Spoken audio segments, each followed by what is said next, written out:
It was a simple backyard barbecue, nothing extravagant, just me, some friends, and the smell of charred meat filling the air. But it wasn't long before the HOA, a group of people I thought were my neighbors, came crashing down on me with a fine, a ridiculous, petty fine, all because of the smoke. Little did they know, that was the spark that lit the fire of something much bigger, and far more satisfying. Hey, I'm Luke, 30 years old, living in the suburbs of Chicago. I'm just your average guy, working a 9-to-5 in tech, keeping to myself, and trying to make ends meet like everyone else. My days are spent typing away at a computer, and when I finally get home, I like to relax in my backyard, enjoying a few beers and firing up the grill. It's simple, but it's my way of unwinding. I can still smell that summer evening, the warm breeze mixing with the scent of sizzling burgers and smoky ribs. It was the perfect night, or at least, it should have been, but there was something lurking just beneath the surface, something I couldn't have predicted. The HOA, those self-appointed guardians of our community, had been breathing down my neck for months. They didn't like the noise, the smell, the fact that I was enjoying myself. Little did I know, they were about to make my life hell. It all started a few weeks before the barbecue incident. I had always been on good terms with the people around here. Most of my neighbors were friendly, and the HOA? Well, I thought they were just doing their job. They had their little rules about lawn care and noise levels, but for the most part, they left me alone. That is, until Sarah, the head of the HOA, decided she didn't like the smell of my barbecue. I remember the day she came over, clipboard in hand, that smug smile on her face. She didn't even say hello, just launched into a tirade about how the smoke from my grill was ruining the air quality for the entire neighborhood. It's a fire hazard, she said, like she had any clue what she was talking about. I had worked hard for everything I had, every hour at my job, every penny I saved, went into making my house a home, and this woman, who barely knew me, had the nerve to treat me like a criminal over something so trivial. But that wasn't the worst part. Sarah wasn't alone. The rest of the HOA members backed her up, turning what should have been a peaceful barbecue into a battleground. They fined me $500 for the offensive grilling in my own backyard.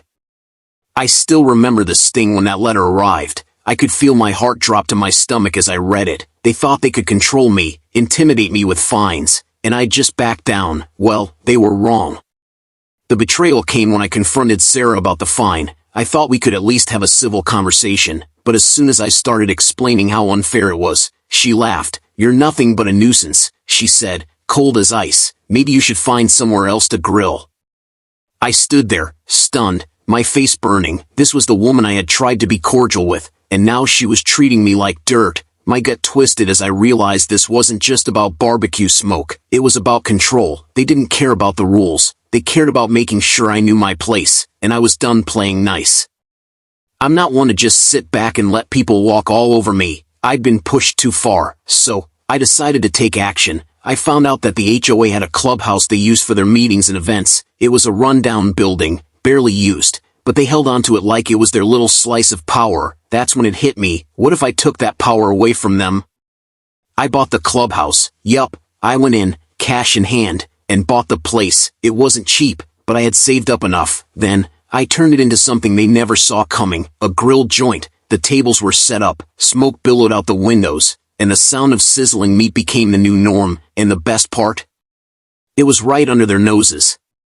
It didn't take long for Sarah and the rest of the HOA to catch wind of what I'd done. Texts started pouring in from her, angry, frantic messages about how I was destroying the neighborhood and that I was crossing a line. She called me, but I didn't answer. I didn't need to. The look on her face when she saw the sign out front said it all.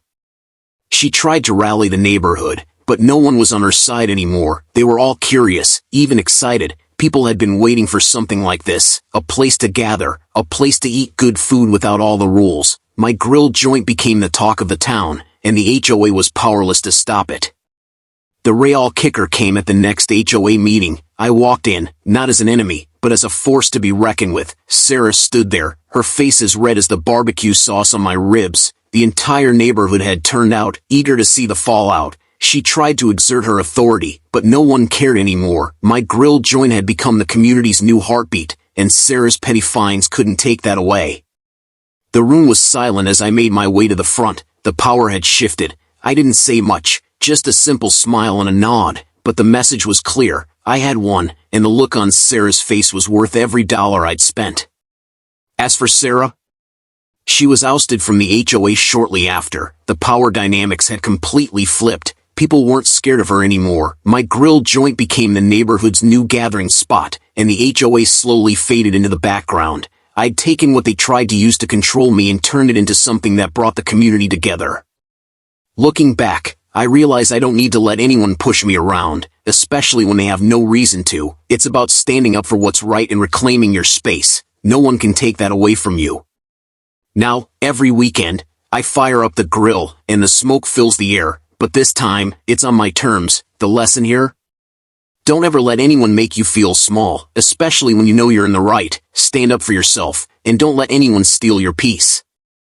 If you've ever been pushed to your limit by someone who thought they could control you, drop a comment below and share your story. And hey, if you want more stories like this, don't forget to hit that like button, subscribe, and turn on notifications. Keep fighting for what's yours.